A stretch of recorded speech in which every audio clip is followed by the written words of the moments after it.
कमरे से खलोते हैं, उसे टिकटियां करा रहे हो, नामजद करा रहे हो, सीरीज चल 1-5 बढ़ गई।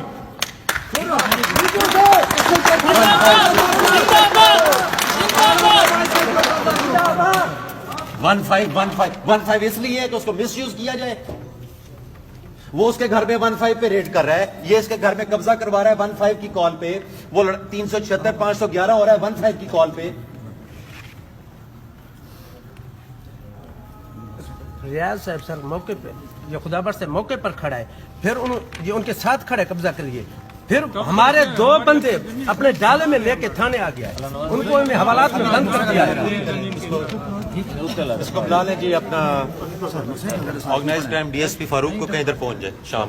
अभी पहुंच के इन तीनों केसेस पे मुझे रात तक इंक्वायरी करके देगा। मैं जी नेक्स्ट फोन मैं आपके साथ राइट कर रहा हूँ, आप हैं कब्जा माफिया, मैं आपको बड़ा क्लियर बता रहा हूँ। चलो बाबा तो चलो।